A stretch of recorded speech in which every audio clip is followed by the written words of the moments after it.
আল্লাহ রাসূল সাল্লাল্লাহু আলাইহি ওয়াসাল্লাম প্রত্যেকটি রমজান মাসে শেষ দশক তিনি ইতিকাফ করছেন। কিন্তু যে বছরে আল্লাহ রাসূল সাল্লাল্লাহু আলাইহি ওয়াসাল্লাম ইতিকাফ করবেন, ঠিক সেই বছরে দেখা যাচ্ছে আল্লাহ রাসূল সাল্লাল্লাহু আলাইহি ওয়াসাল্লাম 20 দিন ইতিকাফ করেছেন। অন্যান্য বছরে 10 দিন করতেন, যে বছর ইন্তেকাল করবেন সেই বছর প্রত্যেক করেছেন 20 দিন ইতিকাফ করেছেন। তাহলে এটাও একটা মৃত্যুর পূর্বাভাস। আরেকটা বিষয়, প্রতিটি রমজান মাসে আল্লাহ রাসূল সাল্লাল্লাহু আলাইহি ওয়াসাল্লাম জিবরাইল আমিনকে একবার কোরআন কারীম তেলাওয়াত করে শোনাতেন এবং জিবরাইল আমিন আল্লাহ রাসূল সাল্লাল্লাহু আলাইহি ওয়াসাল্লামকে পুরো কোরআনটা একবার তেলাওয়াত করে শোনাতেন। কিন্তু যে বছর ইন্তেকাল করবে সেই রমজানে দুইবার করে কোরআনুল কারীম তেলাওয়াত করে শোনালেন। তাহলে এটাও একটি পূর্বাভাস। এবং বিদায় হজের ভাষণে রাসূল করিম সাল্লাল্লাহু আলাইহি ওয়াসাল্লাম হজ্জের যে ভাষণ দিয়েছিলেন, হজ্জের ভাষণের ভিতরে আল্লাহ রাসূল সাল্লাল্লাহু আলাইহি ওয়াসাল্লাম ভাষণের ভিতরে একটি কথা সেখানে চমৎকারভাবে ফুটে উঠেছে, যাও মৃত্যুর পূর্বাভাস ছিল। আল্লাহ রাসূল সাল্লাল্লাহু আলাইহি ওয়াসাল্লাম সেদিন বলেছিলেন, হয়তো আমি তোমাদের সাথে আর মিলিত হতে পারবো না। এই কথার দ্বারা কিছু সাহাবীরা বুঝে নিয়েছিলেন আল্লাহ রাসূল সাল্লাল্লাহু আলাইহি ওয়াসাল্লাম হয়তো হজ এটাই শেষ হজ, হয়তো আমাদের পরবর্তীতে আর আল্লাহ রাসূলের সাথে হজ করা আমাদের সুযোগ হবে না। এটাই একটা মৃত্যুর পূর্বাভাস। ঠিক তাই হয়েছে। আল্লাহ রাসূল সাল্লাল্লাহু আলাইহি ওয়াসাল্লাম সেটাই ছিল শেষ হজ, বিদায় হয়েছে। তাহলে এটাই একটা মৃত্যুর পূর্বাভাস। এবং সেখানে আল্লাহ রাসূল সাল্লাল্লাহু আলাইহি ওয়াসাল্লাম আরেকটি কথা চমৎকারভাবে উল্লেখ করে দিয়েছিলেন, হুজু আন্নি মানাসিকাকুম, তোমরা হজ উমরার কুরবানির বিষয়গুলো আমার কাছ থেকে জেনে নাও, শিখে নাও। এই কথার দ্বারা আরেকটি মৃত্যুর পূর্বাভাস সেই দিন দেখা গিয়েছে। সেখান থেকে মদিনায় ফিরে এসে আল্লাহ রাসূল সাল্লাল্লাহু আলাইহি ওয়াসাল্লাম উহুদ প্রান্তরে গেলেন। উহুদ প্রান্তরে আল্লাহ রাসূল সাল্লাল্লাহু আলাইহি ওয়াসাল্লাম গিয়ে এমন ভাবে জিয়ারত করলেন, সাহাবারা চিন্তায় পড়ে গেল। আল্লাহ রাসূল সাল্লাল্লাহু আলাইহি ওয়াসাল্লাম এমন ভাবে জিয়ারত করতেছেন উহুদ প্রান্তরে গিয়ে, মনে হচ্ছে তিনি জীবিত এবং মৃত সবার কাছ থেকে তিনি বিদায় নিচ্ছেন। জোরে বলে সুবহানাল্লাহ। এক একটি পূর্বাভাস, মৃত্যুর পূর্বাভাস সেই সময় দেখা গিয়েছিল। আল্লাহ রাসূল সাল্লাল্লাহু আলাইহি ওয়াসাল্লামের চমৎকার সেই হাদিস থেকে সেই বিষয়টা জানা যায়। আন উকবা ইবনে আমির রাদিয়াল্লাহু তাআলা আন্নান নবী সাল্লাল্লাহু আলাইহি ওয়াসাল্লাম খরাজা ইয়াওমান ফাসাল্লা আলা আহলি উহুদ সালাতাহু على الميت ثم صرف إلى المنبر فقال إني فرط لكم وأنا شهيد عليكم وإني والله لا أنظر إلى أرض الآن আল্লাহ রাসূল সাল্লাল্লাহু আলাইহি ওয়াসাল্লাম পরিবার পরিজন থেকে তিনি বের হয়ে গেলেন, এরপর উহুদ প্রান্তরে গেলেন। উহুদ প্রান্তরে যাওয়ার পর তিনি সেখানে জিয়ারত করলেন। এমন ভাবে জিয়ারত করলেন, সাহাবারা বললেন আল্লাহ রাসূল সাল্লাল্লাহু আলাইহি ওয়াসাল্লাম এমন ভাবে দোয়া করতেছেন, মনে হচ্ছে তিনি পৃথিবীর বাসী থেকে, পৃথিবীর মানুষ থেকে এবং কবরবাসী সবার কাছ থেকে আল্লাহ রাসূল বিদায় নিয়ে যাচ্ছেন। ইলাল মিম্বারে ফাকালা ইন্নী ফারাতুল লাকুম ওয়া আনা শাহীদুন আলাইকুম ওয়া ইন্নী ওয়াল্লাহি লা আনজুরু ইলা কাউদিন আন। আল্লাহ রাসূল সাল্লাল্লাহু আলাইহি ওয়াসাল্লাম সেখান থেকে ফিরে এসে মসজিদে নববীর ভিতরে আবার মিম্বারে দাঁড়িয়ে গেলেন। মিম্বারে দাঁড়িয়ে আল্লাহ রাসূল সাল্লাল্লাহু আলাইহি ওয়াসাল্লাম ভাষণ দিতে শুরু করলেন। তিনি যখন ভাষণ দিচ্ছেন তিনি বলছেন, লা আনজুরু ইলা কাউদিন আন, আমি আমার চোখকে দিয়ে আমি এখন হাউজে কাউসার দেখতে পাচ্ছি। হাউজে কাউসারের কথা আল্লাহ রাসূল সাল্লাল্লাহু আলাইহি ওয়াসাল্লাম মিম্বারের ভিতরে দাঁড়িয়ে বললেন, ওয়া ইন্নী উদিতু মাফাতিহাল খাযাইনিল আরদি আও মাফাতিহাল আরদি ওয়া ইন্নী ওয়াল্লাহি মা আখাফু আলাইকুম আও তুশরিকু বা'দি ওয়ালাকিন আখাফু আলাইকুম আন তানাফাসু ফিহা। আল্লাহ রাসূল সাল্লাল্লাহু আলাইহি ওয়াসাল্লাম সেই দিন মিম্বারে দাঁড়িয়ে বললেন, আমি হাউজে কাউসার দেখতে পাচ্ছি, আমার চোখে আমি হাউজে কাউসার আমার সামনে আল্লাহ তাআলা প্রেজেন্ট করে দিয়েছেন, জান্নাত আমার সামনে প্রেজেন্ট হয়ে গেল। কিয়ামতের ময়দানে এই হাউজে কাউসার আমি উদ্বোধন করব, হাউজে কাউসার আমার জন্য মুক্ত হয়ে যাবে, আমি হাউজে কাউসারের মালিক হয়ে যাব। আল্লাহ আমাকে হাউজে কাউসারের মালিক বানিয়ে দিয়েছেন। এরপর আল্লাহ রাসূল বললেন, আমি তোমাদের নিয়ে যেটা টেনশন করছি শিরিক থেকে নয়, তোমরা শিরিক করবা সেটা নিয়ে টেনশন নয়, বরং আমার বড় টেনশন হচ্ছে তোমরা এমন ভাবে তোমাদের জীবনটা পরিচালনা করবা, তোমরা আস্তে আস্তে করে বেদাতের ভিতরে ঢুকে পড়বা, আমি তোমাদের নিয়ে সেই টেনশনটা করে যাচ্ছি। তোমরা ফাসাদে যুক্ত হয়ে যাবে, শিরকে যুক্ত হয়ে যাবে। এই কথার দ্বারা এখানে একটা বিষয় উঠে এসেছে, সেটা হচ্ছে আল্লাহ রাসূল সাল্লাল্লাহু আলাইহি ওয়াসাল্লাম তিনি বোঝাতে চাচ্ছেন তার ইন্তেকালের পূর্বাভাস পাওয়া যাচ্ছে। আল্লাহ রাসূল সাল্লাল্লাহু আলাইহি ওয়াসাল্লাম যে দ্বীন প্রতিষ্ঠার জন্য পৃথিবীর জমিনে এসেছিলেন, সেই দ্বীন প্রতিষ্ঠার পর আল্লাহ রাসূলের চলে যাওয়ার সময় হয়েছে, মৃত্যুর পূর্বাভাস এখান থেকে পাওয়া যাচ্ছে। আল্লাহ রাসূল সাল্লাল্লাহু আলাইহি ওয়াসাল্লাম এই চমৎকার অমীয় বাণীগুলো থেকে সাহাবারা বুঝে নিয়েছিলেন আল্লাহ রাসূল সাল্লাল্লাহু আলাইহি ওয়াসাল্লাম আমাদের ভিতরে আর বেশি দিন টিকবেন না। এরপরে বাকি কবরস্থানে গেলে একদিন আল্লাহ রাসূল সাল্লাল্লাহু আলাইহি ওয়াসাল্লাম বাকি কবরস্থানে গিয়ে জানাজার নামাজ শেষ করলেন। জানাজার নামাজ শেষ হওয়ার পর আল্লাহ রাসূল সাল্লাল্লাহু আলাইহি ওয়াসাল্লাম তীব্র প্রচন্ড মাথা ব্যথা ও জ্বর শুরু হয়ে গেল, অসুস্থতা শুরু হয়ে গেল। আল্লাহ রাসূল সাল্লাল্লাহু আলাইহি ওয়াসাল্লামের প্রচন্ড মাথা ব্যথা শুরু হলো, জ্বর শুরু হলো। এরপর থেকে তিনি ধারাবাহিকভাবে স্ত্রীদের কাছে ছিলেন, সেখান থেকে আল্লাহ রাসূল সাল্লাল্লাহু আলাইহি ওয়াসাল্লাম বারবার বলতে শুরু করছেন, আইনা আনা গাদান, আইনা আনা গাদান। আল্লাহ রাসূল সাল্লাল্লাহু আলাইহি ওয়াসাল্লাম স্ত্রীদের কাছ থেকে সবার কাছ থেকে জানার চেষ্টা করেন, আমি এখন কোথায়, আমি এখন কোথায়। আল্লাহ রাসূল সাল্লাল্লাহু আলাইহি ওয়াসাল্লামের সেই কথাটা স্ত্রীরা জানাই উম্মাহাতুল মুমিনিন বুঝতে পেরেছেন, তিনি আম্মা জান আয়েশা সিদ্দিকা রাদিয়াল্লাহু তাআলা আনহার বাড়িতে হতে যেতে যাচ্ছেন। আল্লাহ রাসূল সাল্লাল্লাহু আলাইহি ওয়াসাল্লামের সেই কথাটা ইউরিদু ইয়াওমা আয়েশাতান ফাআদিনা লাহু আজওয়াজুহু, অন্যান্য স্ত্রীরা আল্লাহ রাসূল সাল্লাল্লাহু আলাইহি ওয়াসাল্লামের সেই কথাটা বুঝতে পেরে অনুমতি দিয়ে গেলেন। আল্লাহ রাসূল সাল্লাল্লাহু আলাইহি ওয়াসাল্লাম যখন তীব্র প্রচন্ড মাথা ব্যথা এবং জ্বর যখন অনুভব করছেন, অসুস্থ অনুভব করছেন, তিনি বলছেন, আমি কোথায়, আমি কোথায়। অন্যান্য স্ত্রীরা বলছেন আল্লাহ রাসূল হয়তো আম্মা জান আয়েশা সিদ্দিকা রাদিয়াল্লাহু তাআলা আনহার বাড়িতে যেতে যাচ্ছে, সেখানে নিয়ে যাওয়া হলো। আল্লাহ রাসূলের জ্বর দিন দিন বেড়ে যাচ্ছে। আয়েশা সিদ্দিকা রাদিয়াল্লাহু তাআলা আনহা তিনি চিকিৎসা সেবা শুশ্রূষা করছেন, জলপুটে দিচ্ছেন, জ্বর আস্তে আস্তে থামানোর চেষ্টা করছেন। এবং আল্লাহ রাসূল সাল্লাল্লাহু আলাইহি ওয়াসাল্লাম বারবার দোয়া করতেছেন, আল্লাহুম্মা গফিরলি ওয়ারহামনি ওয়ালহিকনি বিররফিকিল আ'লা।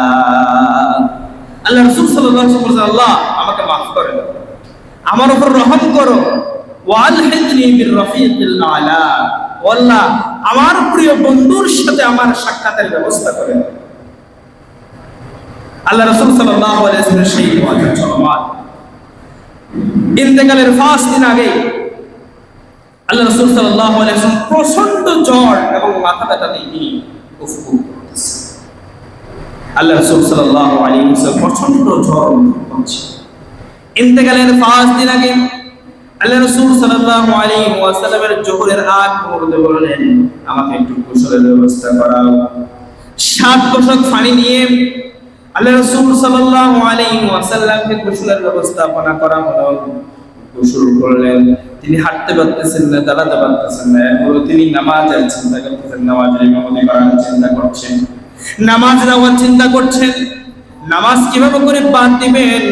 আল্লাহ রাসূল সাল্লাল্লাহু আলাইহি ওয়াসাল্লাম বারবার করে নামাজে যাওয়ার, মসজিদে নববীতে যাওয়ার জন্য চিন্তা করছেন, কিন্তু তিনি নিজে একা একা উঠতে পারতেছেন না।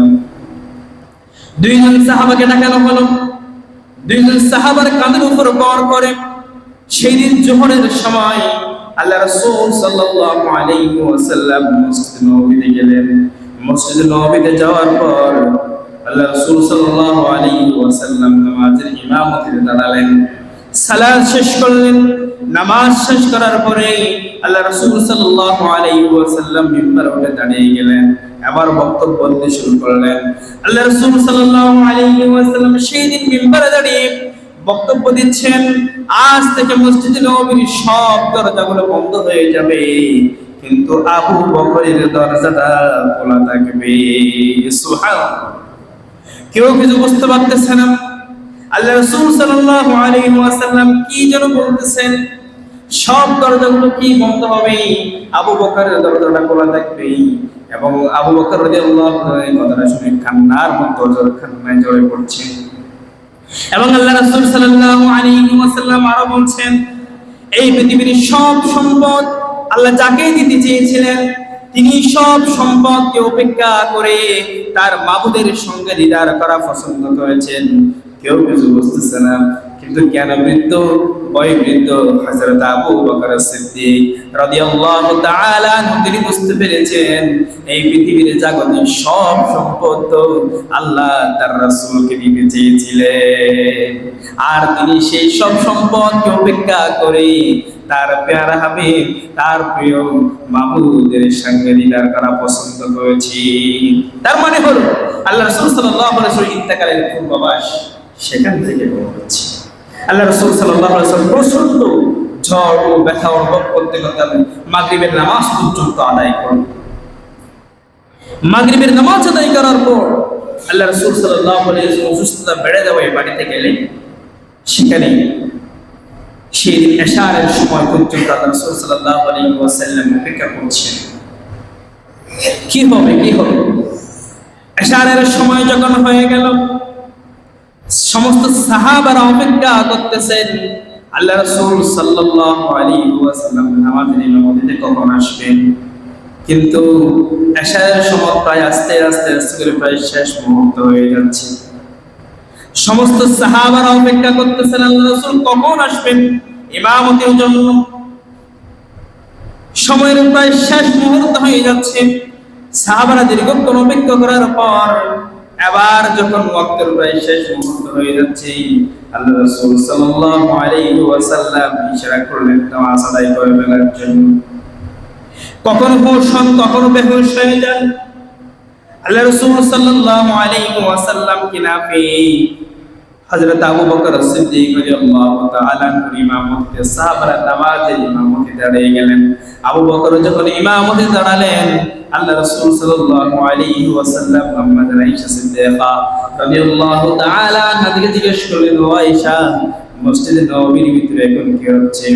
আল্লাহ রাসূল সাল্লাল্লাহু আলাইহি ওয়াসাল্লামকে আম্মা আয়েশা বললেন, ইয়া রাসূলুল্লাহ আপনার জন্য দীর্ঘ সময় ধরে অপেক্ষা করে সাহাবারা যখন ওয়াক্তের প্রায় শেষ মুহূর্ত হয়ে যাচ্ছে আমার বাবার ইমামতিতে সাহাবারা নামাজ শুরু করে দিয়েছে।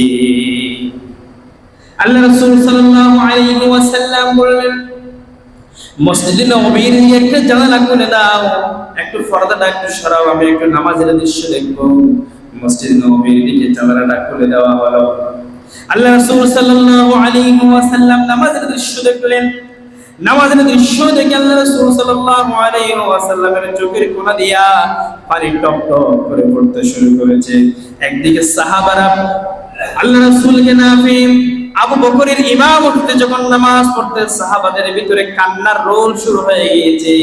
দীর্ঘদিন ধরে আমরা আল্লাহ রাসূলের পিছনে নামাজ পড়েছিলাম, আজ যখন রাসূল নাই আবু বকর সেই ইমামতি দাঁড়ালো, বোঝা গেল রাসূলের পিছনে নামাজ পড়া আমাদের কিসমতে আর হবে না। একদিকে সাহাবারা কান্নার রোল করছে, অন্যদিকে আল্লাহ রাসূল সাল্লাল্লাহু আলাইহি ওয়াসাল্লামের চোখের কোণা দিয়া পানি টপ টপ করে পড়তেছেন। আয়েশা সিদ্দিকা রাদিয়াল্লাহু তাআলা বললেন, ইয়া রাসূলুল্লাহ নামাজের দৃশ্য দেখে আপনি কান্না করছেন কেন? নামাজের দৃশ্য দেখে আপনার তো কান্না করার কোনো কারণ নাই। আল্লাহ রাসূল বললেন, আমি যেই নামাজ পৃথিবীর জমিনে প্রতিষ্ঠা করার জন্য আমার শরীর থেকে রক্তগুলো জমেছে, দন্দান মুবারক শহীদ হয়েছে, ফাতরের আঘাতগুলো আমি পেলাম, শরীরের ফোঁটায় ফোঁটায় রক্তগুলো জমিনে জড়ে পড়েছে। আমার জীবদ্দশায় যখন আমি নামাজের দৃশ্য দেখতে পেলাম, বুঝে দিলাম কিয়ামত পর্যন্ত এই নামাজের জামাত চলমান থাকবে। সুবহানাল্লাহ। এই রাসূল করিম সাল্লাল্লাহু আলাইহি ওয়াসাল্লাম জীবদ্দশায় 17 ওয়াক্ত নামাজ আবু বকর সিদ্দিক রাদিয়াল্লাহু তাআলা আনহু ইমামতি নামাজ আদায় করেছে। আল্লাহ রাসূল সাল্লাল্লাহু আলাইহি ওয়াসাল্লাম চলতে চলতে এভাবে করে সোমবার ফজরের ওয়াক্ত পর্যন্ত চলে এসেছে। এই সময় আল্লাহ রাসূল সাল্লাল্লাহু আলাইহি ওয়াসাল্লাম যখন মসজিদে যেতে পারতেছেন না, তিনি নসিহতগুলো শুরু করছেন। আল্লাহ রাসূল সাল্লাল্লাহু আলাইহি ওয়াসাল্লামের ইন্তেকালের পূর্ব মুহূর্তে নসিহতগুলো করছেন। عن ابي هريره رضي الله تعالى ان رسول الله صلى الله عليه وسلم قال لعن الله اليهود والنصارى اتخذوا وقبور انبيائهم مساجد। আল্লাহ রাসূল সাল্লাল্লাহু আলাইহি ওয়াসাল্লাম নসিহত করছেন, ও সাহাবারা শুনো, উম্মতরা শুনো, ইহুদি এবং নাসারার উপর লানত, ইহুদি এবং নাসারার উপর লানত। কারণ তারা তাদের নবীদের কবরগুলোকে সিজদার স্থান বানিয়ে নিয়েছিল। তারা নবীদের কবরগুলোকে সিজদার জায়গা বানিয়েছিল, মসজিদ বানিয়েছিল। এই জন্য তাদের উপর লানত ইহুদি এবং খ্রিস্টানদের। তোমরা দেখিও আমার কবরটাকে তোমরা সিজদার স্থান বানায়ও না। আল্লাহ রাসূল সাল্লাল্লাহু আলাইহি ওয়াসাল্লাম আরো দোয়া করছেন, আল্লাহুম্মা লা তাজআল কবরি وسنا يعبد اشتد غضب الله على قوم اتخذوا وقبور انبيائهم مساجد। আল্লাহর কাছে দোয়া করছেন, ও রব, ও বাড়ি তারা ইহুদি খ্রিস্টানরা যেভাবে করে কবরগুলোকে তারা মূর্তি বানিয়ে নেয়, পূজার স্থান বানিয়ে নেয়, আমার কবরটাকে সেই পূজার স্থান, মূর্তির স্থান যাতে করে না বানাই। এজন্য আমরা সিজদা করব একমাত্র আল্লাহর দরবারে। আল্লাহ রাসূল সেটাই আমাদেরকে শিক্ষা দিয়েছে। এই কবরটা সিজদা দিবে একমাত্র আল্লাহর দরবারে। কোন গাছের কাছে, কবরের কাছে, মূর্তির কাছে সিজদা দেওয়া যাবে না, এটা শিরক, স্পষ্ট শিরক। আল্লাহ রাসূল সাল্লাল্লাহু আলাইহি ওয়াসাল্লাম ইন্তেকালের আগ মুহূর্তে সেই নসিহতগুলো করছেন, তোমরা এই কবরগুলোকে সিজদার স্থান বানাবে না, সিজদা দিবে, কবরটা সিজদা করবে একমাত্র আল্লাহর দরবারে, আল্লাহর কাছে সিজদা দিতে হবে। আল্লাহ রাসূল সাল্লাল্লাহু আলাইহি ওয়াসাল্লাম ইন্তেকালের আগ মুহূর্তে করে, যখন ইন্তেকালের পূর্ব সময় আল্লাহ রাসূল সাল্লাল্লাহু আলাইহি ওয়াসাল্লাম দোয়া করছেন, মা'আল্লাযীনা আন'আমাল্লাহু আলাইহিম মিনান নাবিয়্যিন ওয়াস-সিদ্দীকিনা ওয়াশ-শুহাদা'i ওয়াস-সালিহিন ওয়া হাসুনা উলাইকা রাফীকা। আল্লাহ রাসূল সাল্লাল্লাহু আলাইহি ওয়াসাল্লাম ইচ্ছা পোষণ করছেন, দোয়া করছেন, রব আমাকে নবীদের কাতারে, সালেহীনদের কাতারে, সৎ কর্মশীলদের কাতারে আমাকে শামিল। এজন্য আমাদের ইচ্ছা, আমাদের জন্য শিক্ষা, কখনো আমাদের মৃত্যু হয় আমরা জানি না, আমাদের ডাক কখন আসে আমরা জানি না। আল্লাহ রাসূল সাল্লাল্লাহু আলাইহি ওয়াসাল্লাম প্রত্যেকটা বাণী থেকে যেটা আমরা জানি, যে বুঝতে পারছি যে সব মৃত্যুর জন্য প্রস্তুতি নিচ্ছি। আমাদেরকে কখন আমাদের মৃত্যু হয় আমরা জানি না, প্রতিটি মুহূর্তে আমাদের প্রস্তুতি নিতে হবে। জি, আমার ডাক আসার সাথে সাথে যাতে করে আমি জান্নাতের পথের প্রতীক হতে পারি, রবের যে পথ আমাদেরকে দেখিয়েছেন সেই পথে আমরা যেতে পারি, ইহদিনাস সিরাতাল মুস্তাকিম, সেই পথে যাতে করে আমরা যেতে পারি। মৃত্যুর পূর্বাভাস আল্লাহ রাসূল সাল্লাল্লাহু আলাইহি ওয়াসাল্লাম প্রত্যেকটি ক্ষণে এই দোয়াগুলো করছেন এবং উম্মতদেরকে সেই শিক্ষাগুলো দিচ্ছেন। আল্লাহ রাসূল সাল্লাল্লাহু আলাইহি ওয়াসাল্লাম এভাবে করে মৃত্যুর কাছাকাছি সময় যখন চলে আসতেছেন, তিনি প্রচন্ড ব্যথা অনুভব করছেন, জ্বরে ভুগতেছেন। আল্লাহ রাসূল সাল্লাল্লাহু আলাইহি ওয়াসাল্লাম ইন্তেকালের আগ মুহূর্তে করেই যখন তিনি প্রচন্ড ব্যথা অনুভব করছেন, পাশে একটি পাত্র রাখা হলো, পাত্রের ভিতরে বারবার হাত দিচ্ছেন, পানিগুলো স্পর্শ করছেন, পানি স্পর্শ করে মুখের মধ্যে বারবার করে গোসল করছেন, ওযু করছেন। ইন্তেকালের সময় তীব্র প্রচন্ড ব্যথা এবং দোয়া করছেন, আল্লাহুম্মা গফিরলি, আল্লাহ আমাকে মাফ করে দাও, আল্লাহুম্মা গফিরলি ওয়ারহামনি, আমার উপর রহম করো, দয়া করো, ওয়ালহিকনি বিররাফিকিল আলা, আমার প্রিয় মাবুদের সাথে আমার দিদারের ব্যবস্থা করো। আল্লাহ রাসূল সাল্লাল্লাহু আলাইহি ওয়াসাল্লাম এই দোয়াগুলো করতেছেন, প্রচন্ড ব্যথার মধ্যে তিনি অনুভব করে পানিতে স্পর্শ করছেন। আল্লাহ রাসূল সাল্লাল্লাহু আলাইহি ওয়াসাল্লাম আম্মা জান আয়েশা সিদ্দিকা রাদিয়াল্লাহু তাআলা আনহার উপরে মাথা রেখে, কোলের মধ্যে মাথা রেখে তিনি আল্লাহ রাসূল সাল্লাল্লাহু আলাইহি ওয়াসাল্লাম প্রচন্ড ব্যথার সময় তিনি অনুভব করে মুখে বারবার করে পানি ছিটাচ্ছেন।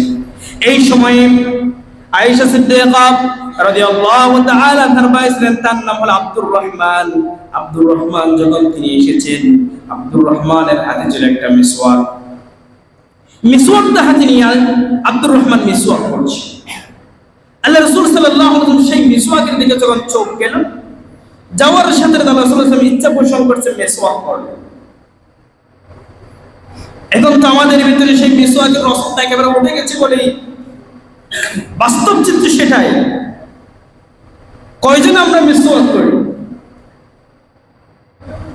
এখন আমাদের দেশে যে ট্রেডিশন গুলো চালু হয়েছে, আফরিন ভার্সন আমরা ব্রাশ করে টুথপেস্ট ইউজ করি, এত বেশি ইউজ করার পরও আমাদের দাঁতগুলো ঠিক থাকতেছে। কিন্তু আপনি যদি নিয়মিত মিসওয়াক করেন, দাঁতগুলো মজবুত থাকবে, সুন্দর হবে, মসৃণ হবে। আল্লাহ রাসূল সাল্লাল্লাহু আলাইহি ওয়াসাল্লাম মিসওয়াকটা দেখে মিসওয়াক করার জন্য ইচ্ছা পোষণ করেছেন। আম্মা জান আয়েশা সিদ্দিকা রাদিয়াল্লাহু তাআলা আনহা তিনি তার ভাইকে বললেন, একটা মিসওয়াকের ব্যবস্থা করে দাও। মিসওয়াক টানা হলো। আল্লাহ রাসূল সাল্লাল্লাহু আলাইহি ওয়াসাল্লাম যেহেতু মিসওয়াকটা চেবাতে পারতেছেন না, শক্ত মিসওয়াক, আল্লাহ রাসূল সাল্লাল্লাহু আলাইহি ওয়াসাল্লাম মিসওয়াক করার জন্য আম্মা জান আয়েশা সিদ্দিকা রাদিয়াল্লাহু তাআলা আনহা মিসওয়াকটা তার মুখের মধ্যে নিয়ে আস্তে আস্তে করে চিবিয়ে দিয়ে নরম করে নিলেন। সেই মিসওয়াকটা আল্লাহ রাসূল সাল্লাল্লাহু আলাইহি ওয়াসাল্লাম মুখের মধ্যে আস্তে আস্তে মিসওয়াক করেছেন, এবং সেই দিনেই তার প্রিয় হাবিব আল্লাহ রাসূল সাল্লাল্লাহু আলাইহি ওয়াসাল্লাম স্ত্রীর প্রতি সেই ভালোবাসাটাই শেষ মুহূর্তে দিয়ে গিয়েছেন। আল্লাহ রাসূল সাল্লাল্লাহু আলাইহি ওয়াসাল্লাম শেষ মুহূর্তে মিসওয়াক করেছেন। শেষ সময়ে আল্লাহ রাসূল সাল্লাল্লাহু আলাইহি ওয়াসাল্লাম যখন দেখতে পাচ্ছেন সর্বদিকে কান্নার রোল পড়েছে, সব বেশি কান্না করছেন। ফাতেমা রাদিয়াল্লাহু তাআলা আনহা বেশি কান্না করছেন, সবাই তো কান্না করেন, কিন্তু ফাতেমা রাদিয়াল্লাহু তাআলা কাছে রাখলেন, কানে কানে কি যেন বললেন, কান্নাটা বন্ধ হয়ে গেল। আল্লাহ রাসূল সাল্লাল্লাহু আলাইহি ওয়াসাল্লাম যখন আবার পড়ে গেলেন, আয়েশা সিদ্দিকা রাদিয়াল্লাহু তাআলা ফাতেমাকে কাছে রাখলেন, ও ফাতেমা, তোমার বাবা তোমাকে কি যেন বললাম, সাথে সাথে তোমার কান্নাটা বন্ধ হয়ে গেল। ফাতেমা রাদিয়াল্লাহু তাআলা বললেন, আম্মা জান, আমার বাবা বলছেন আমার কান্না আমার বাবার বরদাস্ত হয় না, আর আমার বাবার যে প্রচন্ড ব্যথা, জ্বর অনুভব হচ্ছে, প্রচন্ড কষ্ট পাচ্ছেন, সেটাও আমার তো খুব কষ্ট লাগছে। আমার বাবা আমাকে বলল, ও ফাতেমা, এত বেশি কান্না করো না, আমার ইন্তেকালের পর সবার আগে তোমার সাথে আমার দিদার হয়ে যাবে। আমি বুঝে নিলাম আমার বাবার ইন্তেকালের পর পরেই আমার ইন্তেকাল হয়ে যাবে। সুবহানাল্লাহ, ঠিক তাই হয়েছে। আল্লাহ রাসূল সাল্লাল্লাহু আলাইহি ওয়াসাল্লাম এভাবে করে মৃত্যুর প্রায় সময়ের কাছাকাছি চলে আসতেছে। আল্লাহ রাসূল সাল্লাল্লাহু আলাইহি ওয়াসাল্লাম শেষ মুহূর্তে সেই তিনি আর কারো কথা মনে করছেন না, শুধু একটা দোয়া করছেন, আল্লাহুম্মা গফিরলি ওয়ারহামনি ওয়ালহিকনি বিররফিকিল আ'লা। প্রিয় মাবুদের সাথে দিদার করার জন্য তিনি পছন্দ করছেন, ইন্তজার করছেন। শেষ সময়ে এসে হযরত জিবরাইল আলাইহিস সালাম প্রেজেন্ট হয়ে গেলেন। আল্লাহ রাসূল সাল্লাল্লাহু আলাইহি ওয়াসাল্লামের সাথে কৌশল বিনিময় সালাম দিচ্ছেন। আল্লাহ রাসূল সাল্লাল্লাহু আলাইহি ওয়াসাল্লাম বলেছেন, ইয়া রাসূলুল্লাহ, আজকে একটি নতুন মেহমান আপনার জন্য নিয়ে এসেছি, আপনি যদি অনুমতি দেন আপনার সাথে সেই মেহমানকে প্রেজেন্ট করিয়ে দেব। পিছন থেকে সেই মেহমানকে প্রেজেন্ট করা হলো। মেহমান হলেন মালাকুল মউত। মালাকুল মউত এসে প্রেজেন্ট হয়ে গেল, সালাম দিল, কৌশল বিনিময় করলো। তিনি বলছেন, ইয়া রাসূলুল্লাহ, আপনার সাথে আমি অনুমতি নেওয়ার জন্য এসেছি, আপনি যদি অনুমতি দেন আপনার জানটা কবজ করব, আর যদি অনুমতি না দেন আমি ফিরে যাব। এদিকে জিবরাইল আলাইহিস সালাম বললেন, ইয়া রাসূলুল্লাহ, অথচ আল্লাহ আপনার জন্য দিদারের ইন্তজার করতেছেন। আল্লাহ রাসূল সাল্লাল্লাহু আলাইহি ওয়াসাল্লাম সেই কথাটা শোনার পর আজরাইল আলাইহিস সালাম মালাকুল মউত বললেন, ও মালাকুল মউত, তুমি তোমার ডিউটি পালন শুরু করে দাও। আল্লাহ রাসূল সাল্লাল্লাহু আলাইহি ওয়াসাল্লামের শেষ মুহূর্তে আর কারো কথা মনে করছেন না, শুরু বলছেন আসসালাত আসসালাত ওয়া মা মালাকাত আইমানুকুম। ও আমার উম্মতেরা, নামাজ নামাজ নামাজটা ছেড়ে দিও। আজকে আমরা সব বুঝি, ভালো কথাগুলো আমরা সব পালন করি, সব মানে সব বুঝি, কিন্তু শুধু নামাজ আমরা আসতে পারি। সপ্তাহের একটা সময় দেখা যায় জুমার দিনে মসজিদে মসজিদ ভরপুর হয়েছে, কিন্তু দৈনিক যে 5 ওয়াক্ত নামাজ আমাদের উপর ফরজ ছিল, আমরা মসজিদে আসলাম। জানাজার নামাজ হলে দেখা যায় সমাজের সকল মানুষের উপস্থিত, মাঠ ভরপুর হয়ে যায়, কানায় কানায় ভরপুর, কিন্তু জানাজার নামাজটা ফরজ নয়। আমাদের উপর দায়িত্ব ছিল, ফরজ আইন ছিল 5 ওয়াক্ত নামাজ আমার শামিল হয়। আল্লাহ রাসূল সাল্লাল্লাহু আলাইহি ওয়াসাল্লাম ইন্তেকালের শেষ মুহূর্তে সেই নামাজের কথা বললেন। আজ আমরা সেই নামাজটা বাদ দিয়ে সমাজে